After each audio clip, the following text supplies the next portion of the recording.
Okay, good day. Welcome to Larrikin, Japan. I'm here at Daejuan with Sean. Now, Sean is a professional bonsai fella. He's from Brisbane in Australia. He did his 5-year apprenticeship and he's done a year out of his apprenticeship, paying back to Suzuki-san. Now, today we're going to have a talk about if you want to get into bonsai. So here we've got a prime example of a bonsai. Would this be a good bonsai to buy for your first bonsai? Absolutely not. Absolutely not. Why not? So you got a number of different factors. One, this is a very old tree and requires a lot more care and consideration into the work that you do into it. And because of the age and the price of it, it's a little bit of a stressful tree for a beginner because you're on the risk of killing it or... And then you've dropped 100 grand. Exactly. Right. So for beginners, a lot of people freak out about bonsai because they hear, you know, it'll take me a full day to work on this, and people think that's too long, I never have enough time to do it. Okay. So in my opinion, it'll make too much stress for a beginner to have something like this. Okay. So what would be a good way to get into bonsai if someone wanted to start bonsai? Which would be a good way to get into it? Best way to get into it is you can do what I did and find your local book, find a simple book or a local club to get in to start off with. Yeah. But then for me personally, I was gifted my first tree, which is a ficus. And then I picked up a bonsai book and went crazy and tried everything under the sun. So simply, if you wanted to, you could pick up a nice simple tree like this. This would cost you probably about $50 to $80. It's a Zelkova. It's absolutely super hardy, almost impossible to kill as long as you keep the water and sunlight up. Okay. And it's a lot of fun to practice experimenting on with. So bonsais are no good inside, they're outside. No. You can keep them inside for about a week, but then You've got to get them outside, get the sunlight on them and that sort of thing. Okay. Bonsai loosely translates to tree in a pot. So treat it like a normal tree, fertilizer, sunlight, water. That's what you need. Yep, that's good. Also, with deciduous trees, you can do funky little experiments. For example, these two here. Yeah. This one is a chojibai, a variety of quince. And this one here is a princess persimmon. Both of them are grown from root cuttings. Okay. So completely free and fun experiments to play with. How long's this one been grown for? I've had this one maybe 4 years now. Okay. But for some reason it's been growing super slow. Okay. The other root cuttings were a failure. This is the only one to survive, so... Okay. This one's a recent one? Yes, this one's from this year. Simple, elegant little roots. Yeah. Super hardy, super strong, and throwing out shoots like crazy. Yeah. But, yeah. A bargain. Yeah. And here, you know, you've got... This is a Sabaki, also known as Camellia. Yeah. And this was gifted to me by one of my seniors. He was selling them off for about $6, I think. And it's fun. Cut it, let it grow, and practice, experiment with it, and go crazy. And if anything happens to it, well, you've lost $6. Packet of smokes. Yeah. Other varieties like Shinpaku juniper. This one, yeah, they're fun. You can experiment with them. They are a little bit more... Temperamental? A little bit more temperamental, but they can tolerate some punishment as well.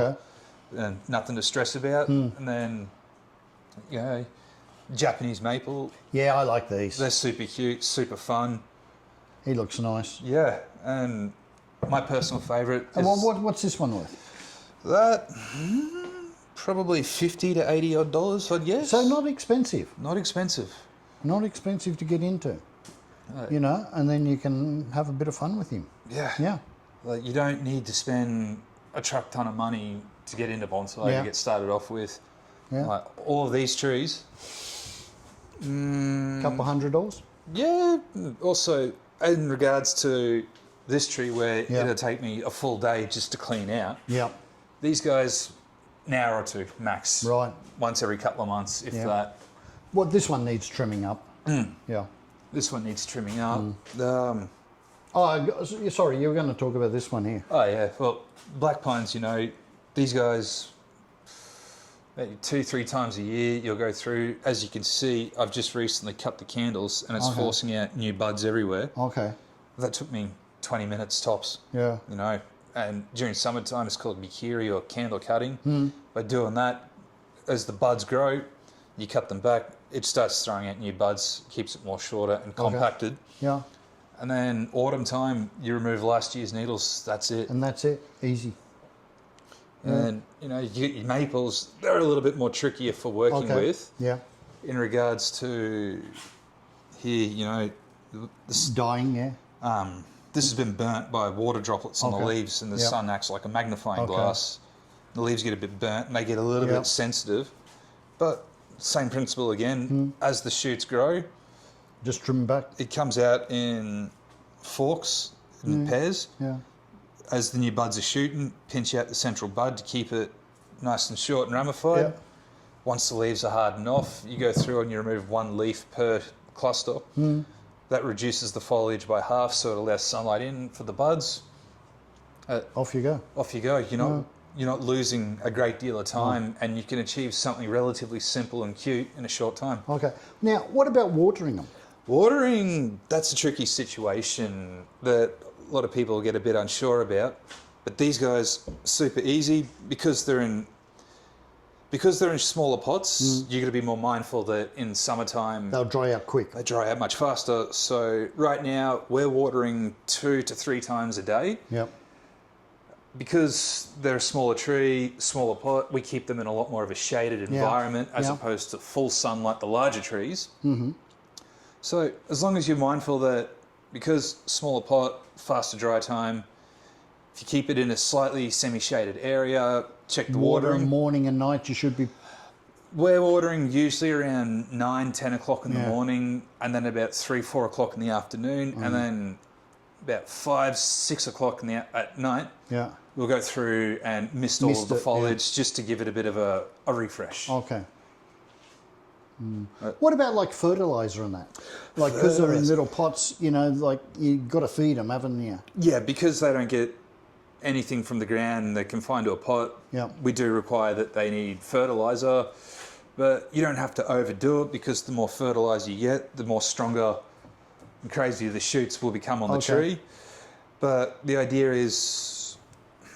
if they're looking a bit weak sort of thing, give them a bit late of fertilizer. spring's a good time to fertilise them because during spring, as the shoots extend, the node separation gets further apart. You want compact, so you wait for the first immediate flush of growth and then a little bit of fertiliser, and then as the year progresses, just little bits of fertiliser for food. So a bit of a learning curve.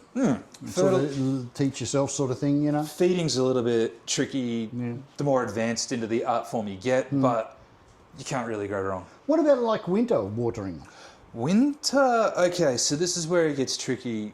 These have already been watered, but wintertime, working on white pines, I might water once every 2 days. Because certain varieties of species don't like wet feet. And because winter it doesn't dry out as fast, and in Japan you worry about the frost that can kill the tree. But basically, general rule of thumb, this one's already been watered, but if you're unsure if the tree really needs water or not, scratch away at the surface. And if it doesn't look like it's moist or wet, after about a fingernail's depth down, then it Give needs it some water. Whereas, you know, deciduous, semi-deciduous trees, they like their water, so you can't really drown them out too much. Overwater them, You know, basically, it's up to the owner as to what you want to invest in. Ask your local nurseryman how much water do they like. And then you can get a bit of a general rule of guideline, but also you'll start to notice, especially on deciduous and semi-deciduous, when the trees are starting to dry out, the leaves will actually start to curl and close up. Okay. That's also an indicator that They it's need thirsty. water. Okay. Oh, cool. Oh, that's good. Oh, well, thanks for that, Sean. Appreciate it. So there you have it. So if you want to get into bonsai, you can get into it reasonably cheap. You don't have to go spend hundreds or thousands of dollars or hundreds of thousands of dollars to get into it. You know, you can get into it for, you know, $10 to $50 you get to see a reasonable plant. Absolutely. Yeah. Okay, that's it for today. Hope you have a good one. Till next time, catch you later. Thank you very much.